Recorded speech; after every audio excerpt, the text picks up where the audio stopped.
Welcome to the Protagonist Pub. My name is Tammy, and this is where characters gather.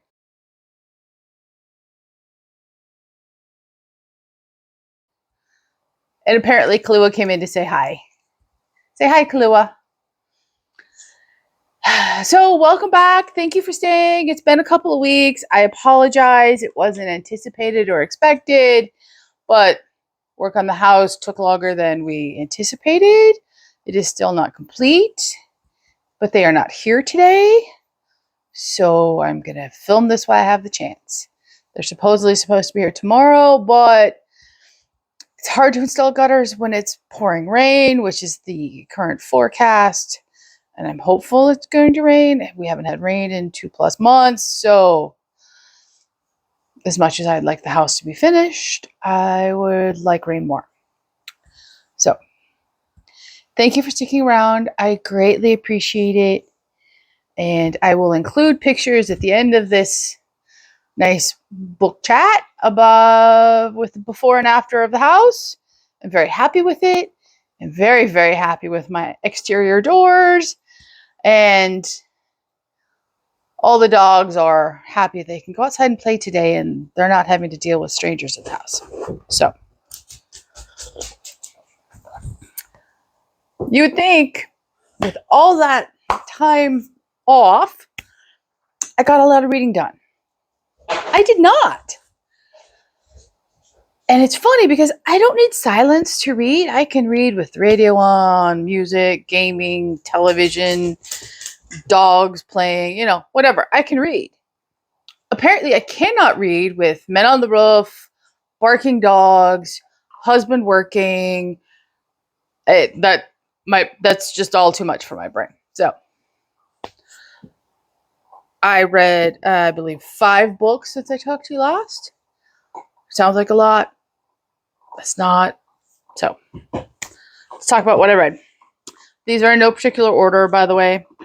So first up, I did finish The Adventures of Tom Bombadill by Tolkien. This is poetry. And unfortunately, the book is more commentary than it is actual poetry. I'm trying to flip through here. So this little section right here, I'm standing up, that's the poetry. The rest of the text is commentary. I find that frustrating. I realize that the poetry section is a little too thin to be a volume for, which they're going to sell a book. But at the same time, that is a lot of text for poetry when you're not in an English lit class. That being said, I did enjoy the book immensely. The poems were familiar without being familiar, and they were fun. Do I think you could take and read them to your, kids? Probably not. There are some very familiar lines in there, but they're nothing the average kid would enjoy. So I will admit, I didn't read the commentary, wasn't really interested in the commentary, so I bypassed it. I don't feel bad about that. I really, really don't. So next up, The Killing Tide by Dani Pettrey. This is book 1 of the Coastal Guardian series. I have books 2 and 3 on the shelf above me. This is Christian romantic suspense, which is a genre I typically love, and blow through. This book is a little over 300 pages. 342 pages. I can do that in an afternoon. This book took me well over a week. Nothing about this book worked for me. It's a second chance romance. It is very uneven in its pacing. It's uneven in its threat. I didn't find any of it believable.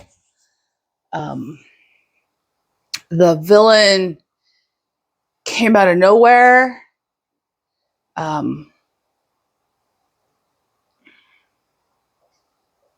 will, read the others in the series to see if they get better. So there's no great push for me to finish books 2 and 3 in the series. It was okay. It was disappointing. It wasn't on par with other romantic suspense that I've read this year. And thus, no push. None. It is reviewed on the blog, which as always is linked down below. Next up, I read West with Giraffes by Lynda Rutledge. This is the book club choice for August of 2023. I believe our current meeting, it's been pushed around multiple times this month, is Wednesday of this month. So I will leave my video review for this book after book club this week. Brief synopsis. It was okay. It was okay. Next up was The Vanishing at Castle Moreau by Jamie Jo Wright. This was my first Jamie Jo Wright book that I have finished. I've only tried one other from her, which I tried earlier in the year. That was the Adventures at Bonaventure Circus. DNF that book. This book, however, I blew through in one day and knew almost from the opening chapter that I wasn't doing anything else. I finished this weekend. I loved this book. It was beautifully written. It was a coherent dual timeline story that was gothic in nature without being overtly creepy. It was more, I would say it was more suspenseful than creepy. And even though on the back it says it's romantic suspense, that is truly twisting the genre to shove the book in something. It is not romantic suspense in the slightest, in my opinion. There's barely the hint of a romance. There's certainly no kissing. There's certainly no declarations of love or intent or any of that stuff. So I wouldn't qualify this as romantic suspense in the slightest. It is, however, a very good thriller. And it is a very moving dual timeline story of this beautiful castle in the Wisconsin woods that has a mysterious past that has continued into the present, and the local town folk are very suspicious of the castle and the family that lives there. And I loved this book. I truly loved this book. It was a delight to read. It truly was. I now understand the hype around it. I am not sorry I read it. It was delightful. So I will read another Jamie Jo Wright book. No qualms. Next up, I read on my Kindle on the day of release, How to Kiss a Movie Star by Jenny Proctor. This is book 4 in the How to Kiss a Hawthorne Brother series. I also read the epilogue to the series immediately after I finished the book. It's a very short little novella. Um, so How to Kiss a Movie Star tells the story of Flint, the youngest of the Hawthorne brothers, who is, as you might guess from the title, a movie star. So the other 3 books in the series, How to Kiss Your Best Friend, How to Kiss Your Boss, and How to Kiss Your Enemy.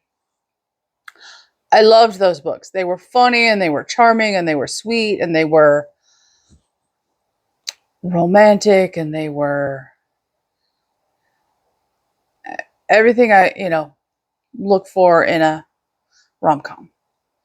How to Kiss Your Movie Star was not quite the same hit for me. So, taking the other 3, I will rate those 3 all of 5 if I was assigning a stars, and I would rate Movie Star a 4. So, it's a fake dating story, and Flint is the youngest brother. Good morning, Felicity.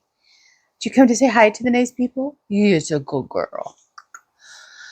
So Flint buys, I believe it's 75 acres in the same town the rest of his family lives. And he builds this beautiful house. And he's trying to escape his Hollywood trappings lifestyle. And he meets, and her name just flew out of my head. I will put it down here. I want to say Ashley, but I'm not positive. Ashley, who is a biologist, and she trespasses on his land because that's where all of her experiments are running, and things progress from there. I didn't find this at all plausible, and I didn't find the romance believable. And yet I still loved the book. Probably because at the end, there's not just at the end. He's got his text with his brothers. You see family interaction, and I really liked that part. I just didn't care for the whole Hollywood setting, and that is a personal thing to me. I don't find that remotely close to enjoyable. Hi, come here. Yeah, it's Fireball's turn to say hi. No, you don't want to say hi completely. So, overall, this is a wonderful series, and everybody should read it. I will continue to read Jenny Proctor. I love them all. Just this one fell flat for me, and that's okay. Not every book is going to resonate with every reader, so I'm not overly upset by that. But overall, the series is amazing. So I am currently reading The Metropolitan Affair by Jocelyn Green. Dave picked this one out for me. And I'm chapter 2 or 3. I'm not very far. I did some stitching this weekend and instead of just continuing to read, and I'm okay with that. So channel news. I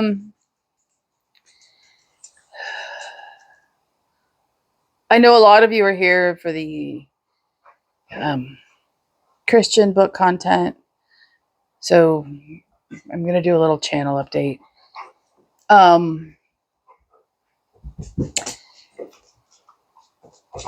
think that's going to be dialed down a little bit. Sorry, the girls are playing in the background.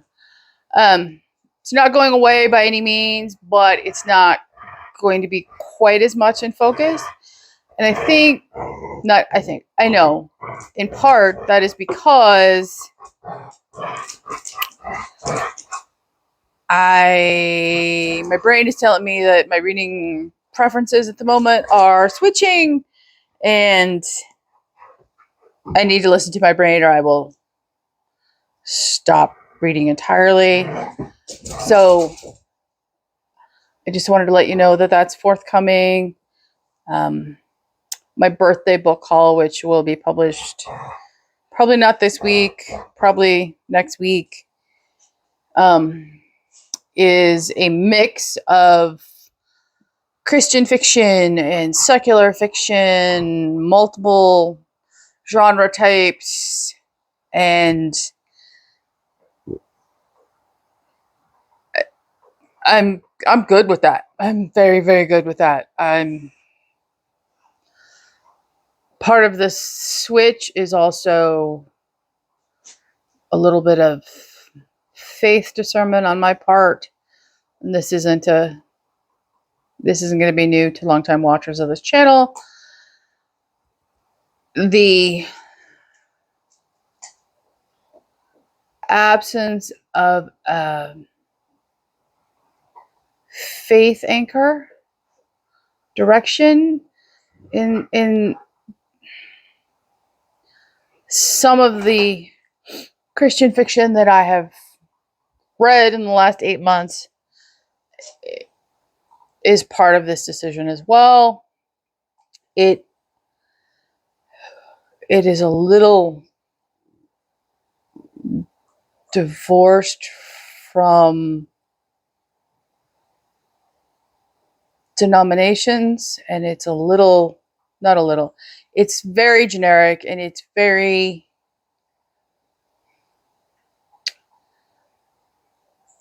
left open to interpretation. That is very different than what my brain is comfortable with and my soul is comfortable with. And thus, I will listen to that voice in my head and in my heart and balance it out. So, and I understand if that bothers some of you, and that isn't my intent, but I also need to be honest, because otherwise I will stop doing YouTube and move on to something else, because if I can't be honest about what I'm reading and why, I won't have anything to say, and I don't think anybody's here just to listen to me ramble on about life. So I will leave timestamps on videos in which, is a mix so that you can pick and choose. I will try to make those timestamps as generic as possible so you can skip stuff, but it's all entirely up to you. If you're not comfortable, that's fine, and I understand, and thank you for being here, but we all have our own lines in the sand, and I think I've reached mine. So that was what I read last couple of weeks. We should be back on a regular schedule for Monday reviews. I appreciate all of you. Thank you for being here. And happy reading. I look forward to your comments down below. Please like and subscribe. And I will see you here next time at the Protagonist Pub.